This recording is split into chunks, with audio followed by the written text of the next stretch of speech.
మనం చూసాం. రామారావు గారు కొత్తగా పార్టీ పెట్టడం, రాష్ట్రం అంతా కూడా ఆయన పర్యటించడం, ఇక్కడ మరి కాంగ్రెస్ పార్టీ ఓడిపోవడం.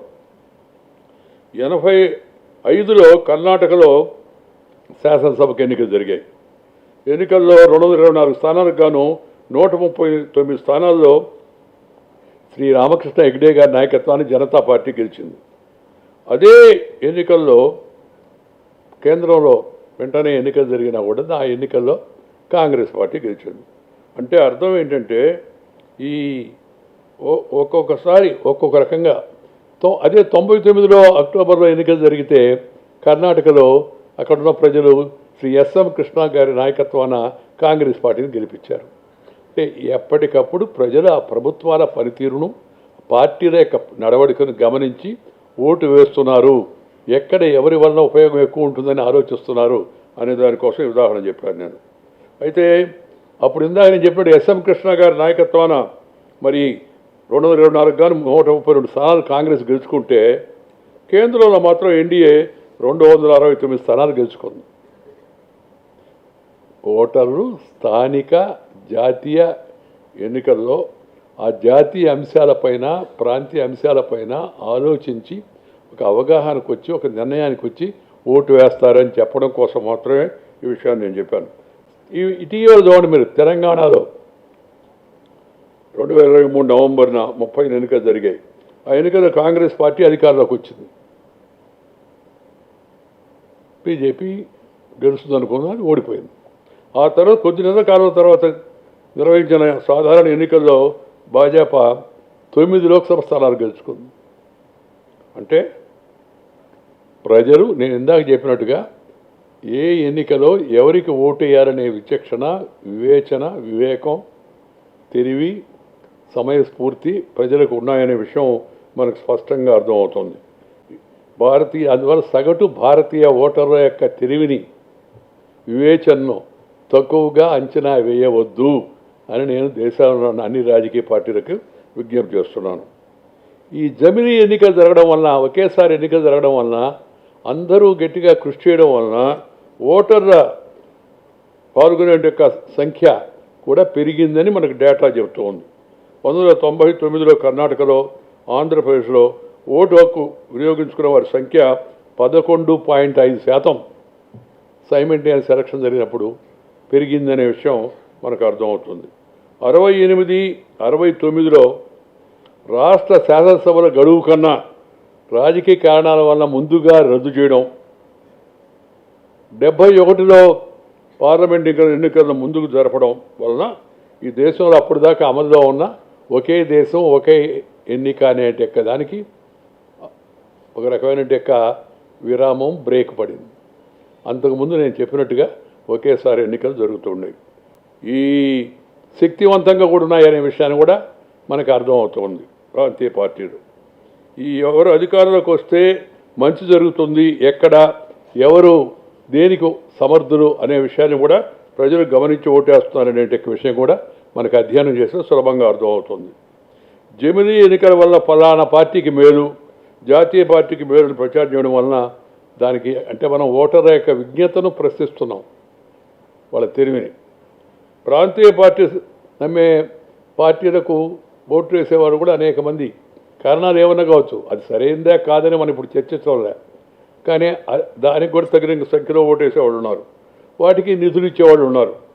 రాజకీయ సిద్ధాంతాలకు అతీతంగా అన్ని రాష్ట్రాల్లో వచ్చిన ప్రభుత్వాలు, రాష్ట్ర ప్రభుత్వం, కేంద్ర ప్రభుత్వం కలిసి పనిచేయాలి. అది నేటి అవసరం.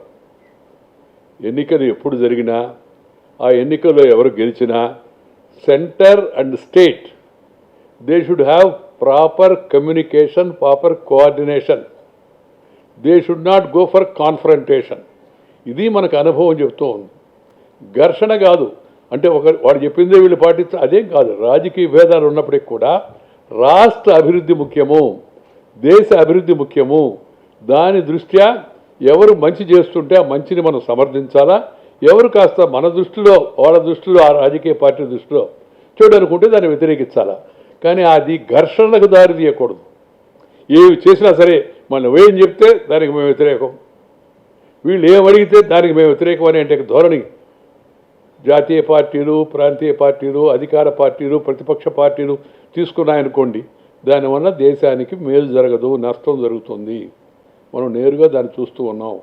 అంటే నేను చెప్పేది ఇప్పుడు కేంద్రంలో ఉన్న పార్టీ పక్కన అందరూ దాని ప్రకారం పోండి, వాళ్ళు ఏం పెడితే వాటి అన్నింటినీ ఆమోదించమని నేను చెప్పడంలే.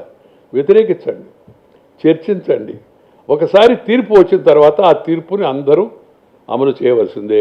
ఇప్పుడు కొందరు చెప్తున్నారు మేము పార్లమెంట్ ఆమోదించినా మేము దాన్ని ఆమోదించమని. ఈ దేశంలో parliament is the supreme highest constitutional democratic authority. How can you say that I don't agree? You may agree to disagree, but at the same time constitutionally the mandate that is given by the parliament, combined wisdom of the parliament, that is supreme, that has to be respected by one and all.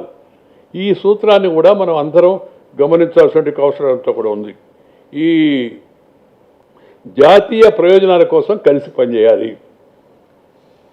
రాజకీయ పార్టీలు తమ సిద్ధాంతాలను, ఎన్నికలను, ఆ తర్వాత ప్రజా ఉద్యమాల్లో, ప్రజా సమస్యల ద్వారా వాటిని ఉద్యమించవచ్చు, తీసుకోవచ్చు, ప్రయోగాలు చేయవచ్చు, ప్రదర్శనలు చేయవచ్చు, చర్చలు నిర్వహించవచ్చు, గోష్ఠులు నిర్వహించవచ్చు, దానిపైన ప్రజాభిప్రాయాన్ని కూడగట్టవచ్చు. కానీ రాజకీయ పార్టీ క్రమేపీ కొంత అధికారం పోతే ఓపిక తగ్గుతూ ఉంది. 5 ఏళ్ల పాటు ఎక్కడ అధికారంలో ఉంటాం మేము? నేను రాజ్యసభ చైర్మన్ ఉన్నప్పుడు కూడా చూసేవాడిని కొంతమంది, మేము ఎటువంటి పరిస్థితుల్లో దీన్ని అంగీకరించమని. Discuss, debate and decide, do not disturb అని నేను చెప్పాను.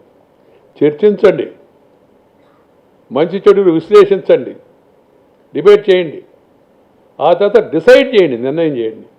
నిర్ణయానికి వచ్చిన తర్వాత దాన్ని అందరూ అంగీకరించాలి. Let the government propose, let the opposition oppose if they want to. Let the government propose, let the opposition oppose, let the house dispose అని చెప్పాను నేను. హౌస్ అంటే రాజ్యసభ కానీ పార్లమెంట్ కానీ. నువ్వు వ్యతిరేకించు, గట్టిగా వ్యతిరేకించు, మంచి ఆర్గ్యుమెంట్ది, ఎన్నైనా ఉదాహరణలు తీసుకురా. ప్రభుత్వం యొక్క నిర్ణయాన్ని, ప్రభుత్వం యొక్క ప్రతిపాదనను తీవ్రంగా వ్యతిరేకించు. Talk out or walk out, but don't go for a breakout, because frequent breakout will lead to all out of democracy. మనం కానీ తరచుగా ఘర్షణలకు వెళ్ళి చర్చలు జరగకుండా, సభను జరగనీయకుండా ఎక్కువగా దాన్ని మనం డిస్టర్బ్ చేస్తే మనకు రాజ్యాంగం ప్రసాదించిన ప్రజాస్వామ్య పార్లమెంటరీ వ్యవస్థ హక్కుని మనం కోల్పోతున్నాము, మనకు మనమే అపకారం చేస్తున్నాం అనే విషయాన్ని రాజకీయ పార్టీలు. ఆ రోజుల్లో తిరుపతి కోనటికంటే పెద్ద ప్రదేశం మీటింగ్లు పెట్టుకోవడానికి, మీటింగ్లు పెట్టిన సందర్భాలు ఉన్నాయి. ప్రభుత్వం నిర్ణయాలకు వ్యతిరేకంగా ప్రదర్శన చేసిన సందర్భాలు ఉన్నాయి. ఆ ప్రదర్శన చేయాలంటే, సభను నిర్వహించాలంటే ఓపిక, సామర్థ్యం ఉండాలి. అది తగ్గుతూ ఉంది. తగ్గుతూ ఉంటే ఇప్పుడు అంతా వెంటనే ప్రభుత్వాన్ని దించేస్తాం. దించండి, చేతిలో పైన ఉండేవాడిని కుర్చీలో నుంచి దించలేం కదా లాగి. దానికి శక్తివంతమైన ఆయుధం ఒకటి ఉంది, చాలా శక్తివంతమైన ఆయుధం. దానికి కర్ర బళ్ళే, కత్తి బళ్ళే, లేకపోతే ఇంకేం పడలేదు, శారీరక బలం బళ్ళే. దానికి కాస్త ప్రజలను ఆలోచింపజేస్తే వాళ్ళు పైన వాళ్ళని దించేస్తారు. మహామహులను ఓడించారు, ప్రధానమంత్రులు ఎన్నికల్లో ఓడించినవి ఉన్నాయి మనకు సందర్భాలు, ముఖ్యమంత్రులు ఎన్నికల్లో ఓడించిన సందర్భాలు ఉన్నాయి. కొంతమంది ఏం చెప్తారు, ఇవన్నీ లాభం లేదండి, బ్యాలెట్ వల్ల ఏం కాదు, బుల్లెట్ ఈ యొక్క తుపాకీ ద్వారా అధికారంలోకి వస్తుందని. తుపాకీ ద్వారా పొగ వస్తుంది గొట్టంలో నుంచి, అధికారం రాదు. ప్రాణం పోతే నీ ప్రాణం కూడా పోతుంది. అనేక మంది మనం చూసాం. ఆ సిద్ధాంతాన్ని పంపిస్తే లోపల ఉండి డిస్కస్ చేయరాని వాడు, బయట ఉండేవాడు లోపల ఉండేవాడు నువ్వు బయటకు రా అంటాడు. అంటే వీడు బయట ఉండే సరుకే కానీ లోపలికి రావడానికి సరిపోయిన సరుకు కాదు అని మనం అర్థం చేసుకోవాల్సిన అవసరం ఎంతో ఉంది. బూతులు మాట్లాడారు కొందరు, బాగా చాలా పెద్దగా మాట్లాడతారు. అంతా ఇంట్లో ఉండే అమ్మను, ఆదిని అంటే భార్యను, వాళ్ళను కూడా తీసుకొచ్చి వాళ్ళకి వ్యతిరేకంగా మాడుతుంటే కొంతమంది పైశాచిక ఆనందాన్ని అనుభవించారు. పార్టీల గురించి మీరందరూ కూడా తెలుసు, దాని గురించి ఈ పార్టీ ఆ పార్టీ నేను అందచ్చుకోవాలా మాట్లాడాను. ఆ తర్వాత వాళ్ళకి సమాధానంగా కూడా కొంతమంది అలాగే మాట్లాడారు, నువ్వేనా మేము కూడా బూతులు మాడగలమని. నేను ఆ సభల్లో అక్కడక్కడ మాడుతూ ఈ బూతులు మాట్లాడడం మంచిది కాదు, సభల్లో మర్యాద పాటించాలా, సంస్కారం ఉండాలా, క్యారెక్టర్, క్యాలిబర్, కెపాసిటీ, కాండక్ట్ని బట్టి ఓటేయాలని నేను అప్పుడు తిరుగుతూ చెప్తున్నా. పదవిలో ఉన్నప్పుడు, పదవిలో నుంచి దిగిపోయిన తర్వాత కూడా దిగిపోతూ ఉంటే చెప్తూ ఉంటే కొంతమంది ఈ బూతులు మాడవాళ్ళకి సమాధానం చెప్పమంటున్నారు కదా సార్, ఎటు సమాధానం చెప్పాలి అన్నారు. ఒక మహిళ ప్రశ్న వేసింది నాకు, ఎట్ట సమాధానం చెప్పాలి సార్? ఏముందమ్మా మీ చేతిలో ఉందన్న. నా చేతిలో ఏముంది సార్? మీ చేతిలో ఉందంటే అంటే వాళ్ళ జోలికి పోతే మా సంగతి ఏమవుద్దో మీకు తెలుసు కదా సార్. వాళ్ళ జోలికి పోవద్దమ్మా, ఏం చేయొద్దు, నీ చేతిలో ఉంది. పోనీ ఈ బూతులు మాడేవాళ్ళకి బూతులోనే సమాధానం చెప్పని చెప్పా. అంటే ఆమె సార్ బూతులో సమాధానం చెప్పమంటారా? మేము బూతులో సమాధానం చెప్తే ఇంకేమైనా అవుద్దా? బూతు మాట్లాడద్దమ్మా, బూతులోకి వెళ్ళు, బటన్ నొక్కు, సమాధానం అయిపోద్ది. బూతు మాడేవాళ్ళందరికీ తెలివిగా బూతులోని సమాధానం చెప్పేశారు. సింపుల్. సో ప్రజాస్వామ్యంలో ballot is more powerful than bullet. ప్రజాస్వామ్యంలో ఈ బూతు కన్నా శక్తివంతమైంది పోలింగ్ బూతు అనే విషయం కూడా మనకు అర్థమైపోయింది. కాబట్టి మన చేతిలో ఉంది, ప్రజలు చురుగ్గా ఉండాలి. ఈ రాజకీయ పార్టీలు కూడా ప్రజలకు తాము ఏమి చేస్తామని మేనిఫెస్టో పెట్టాలి. ఆ మేనిఫెస్టోకు అనుసరంగా లేకుండా పోతే నెక్స్ట్ ఎలక్షన్లో ఆ మేనిఫెస్టోను అనుసరించలేదు కాబట్టి వాళ్ళు ఓడించే విధంగా ప్రజలు నిర్ణయించాలి. ప్రశ్నించే హక్కు కూడా ఉండాలి మనకి. ఆ తర్వాత ఇప్పుడు కొత్తగా ఒక అలవాటు అయిపోయింది ఏంటంటే కొంత అన్నీ ఫ్రీగా ఇచ్చేస్తామని. నేను ఫ్రీగా ఇచ్చేదానికి వ్యతిరేకం, ఉచితాలకు వ్యతిరేకం. ఉచితము అనుచితానికి దారితీస్తుంది, ఉచితము అనుచితానికి దారితీస్తుంది. ఈ జమిలి ఎన్నికలు జరుగుతున్నాయి చాలా వరకు. అందువల్ల ఇదే మన దేశంలో మొదటిసారిగా మనమే పెడుతున్నాం కూడా కాదు. స్వీడన్లో 4 ఏళ్లకు ఒకసారి జమిలి ఎన్నికలు జరుగుతాయి. నేను కేంద్రంలో పట్టణాభివృద్ధి శాఖ మంత్రిగా ఉన్నా, గ్రామీణాభివృద్ధి శాఖ మంత్రిగా ఉన్నా. నా సలహా ఏంటంటే పార్లమెంటు అసెంబ్లీకి ఒకసారి ఎన్నికలు జరపండి. ఎన్నికలు జరిపిన నెల రోజుల్లో మున్సిపాలిటీలకు పంచాయతీలకు కూడా ఎన్నికలు జరపండి. 4 గెలిపి ఒక రోజు అంటే కొద్దిగా కష్టం అవుతుంది. అప్పుడు మనకి పరిపాలన పైన ఎక్కువగా దృష్టి పెట్టడానికి, అభివృద్ధి కార్యక్రమాలకు ఎక్కువగా మనం ప్రాధాన్యత ఇవ్వడానికి ఉపయోగపడుతుందని చెప్పారు. ఈ దక్షిణాఫ్రికాలో కూడా జమీన్ ఎన్నికలు జరిగాయి. దానివల్ల బాగా ఖర్చు గణనీయంగా తగ్గిందని వాళ్ళు చెప్పారు. ఆదాయం ఖర్చు తగ్గుతుంది, సమయం కూడా మిగిలిపోతుంది. వనరులు కూడా ఈ 3 అంశాలు దృష్టిలో పెట్టుకుంటే ఆదాయం, సమయం, వనరులు ఈ 3 కూడా ఆదాయం అవుతాయి. అభివృద్ధిని అడ్డుకునే ప్రయత్నాలు, అవాంతరాలు తగ్గుతాయనే విషయాన్ని కూడా మనం గమనించాల్సిన అవసరం ఎంతో ఉంది. నమ్మిన వాళ్ళు అనేక మంది ప్రజల యొక్క ప్రాణాలు, ప్రత్యర్థుల యొక్క ప్రాణాలు తీసి ఆఖరికి వాళ్ళ ప్రాణాలు కూడా వాళ్ళు కోల్పోయారు. అందుకని ballot is more powerful than bullet. ఈ విషయాన్ని కూడా ప్రజాస్వామ్యవాదులందరూ అంగీకరించాలి. మావోయిస్టులు చర్చలకు పిలవండి అని వాళ్ళు మేము చర్చలకు సిద్ధం, ప్రభుత్వం సిద్ధమా? మీ యుద్ధానికి సిద్ధం అంటే కష్టం, కానీ చర్చలకు సిద్ధం అంటే బాధపడాల్సిన అవసరం ఉంది. కానీ ఆయుధాలు విసర్జించాలి. You cannot hold weapon and then put it a condition to have discussion with the government. This is wrong. It is against the constitution. రాజ్యాంగ ప్రకారము చర్చించేటి హక్కు నీకుంది, ప్రదర్శన చేసే హక్కు నీకుంది, వ్యతిరేకించే హక్కు నీకుంది. నీకు శక్తి ఉంటే, నీ సిద్ధాంతం పట్ల నీకు నమ్మకం ఎక్కువ ఉంటే ప్రజల్లోకి వెళ్ళు, చైతన్యం కలిగించు, ప్రజా ఉద్యమాల ద్వారా ప్రభుత్వం మెడలు వంచు, లేదా తర్వాత ఎన్నికల్లో దించు.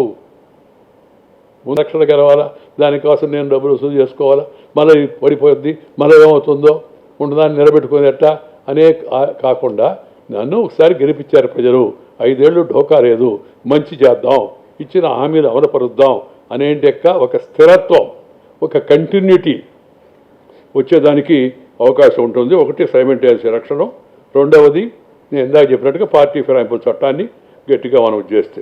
కాబట్టి వచ్చే ఎన్నికల్లో గెలవడం కోసం శక్తియుక్తులు అంతా ఇప్పుడు కొంతమంది చెప్తుంటారు, ఏందా ఇట్ అయిపోయింది. ఏం చేయమంటారు సార్, ఎలక్షన్ కదా, ఖర్చు పెట్టాలి కదా సార్. మరి ఖర్చు పెట్టాలంటే కొంత సంపాదన వెనకేయాలి కదా సార్, కొంత మామూలుగా దానికోసం వెనకేయాలా, కొంత మనం వెనక తరానికి కూడా, రాబోయే తరానికి కూడా కొంత వెనకేయాలి కదా అన్నట్టుగా జస్టిఫై చేస్తుంటారు.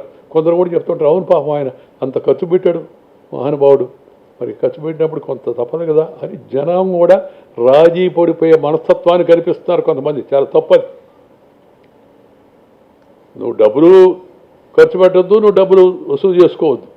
నువ్వు ప్రభుత్వం ఇచ్చిన పథకాలు ఉన్నాయి, ప్రభుత్వం దగ్గర నిధులు ఉన్నాయి, కేంద్రం దగ్గర ఉన్నాయి, రాష్ట్రం దగ్గర ఉన్నాయి, మున్సిపాలిటీ దగ్గర ఉన్నాయి, కార్పొరేషన్ దగ్గర ఉన్నాయి, వాటిని సరిగా అమలు చేయి అని మనం కోరాలా, అమలు చేస్తున్నారో లేదో చూడాలి తప్పితే డబ్బులు వాడు ఎక్కువ ఖర్చు పెట్టారు చెప్తున్నారు కొందరు. కోట్లు ఖర్చు అయింది సార్ నాకు మన ఎలక్షన్.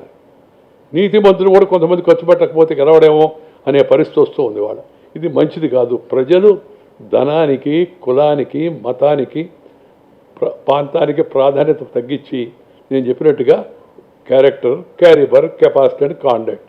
క్యారెక్టర్ శీలం, క్యారిబర్ సామర్థ్యం, ఆ తర్వాత అతను దాన్ని నడవడిక, వీటిని గమనించి ఓటేయాలి. ఇలాంటి వాడు ఈయన, ఇలాంటి వ్యక్తి, ఇలాంటి వాడిని మనం గెలిచాడు, అలాంటి మంచి వ్యక్తిని మనం గెలిపిద్దాం, ఈయన పార్టీ మారలేదు, ఈయన చెప్పిన దాన్ని అమలు చేయడం కోసం కృషి చేశాడు, ఈ నిరంతరం అందుబాటులో ఉండేవాడు, ప్రోగ్రెస్, వీటి దిశగా అడుగులు వేసే విధంగా మనం ప్రయత్నం చేస్తే దాంట్లో ఒక మార్గం ఈ ఒకే దేశం ఒకే ఎన్నిక అనేది కూడా ఆ విధంగా చూస్తే సమర్థత, ప్రతిభావంతమైన యొక్క పరిపాలన, సుస్థిరత, పురోగతి దిశగా పని చేయదలుచుకుంటే ఈ ఎలక్షన్ ఒక్కసారి జరిగితే మధ్యలో డిస్టర్బెన్స్ లేకపోతే ఆ విధంగా వాళ్ళు పనిచేయచ్చు.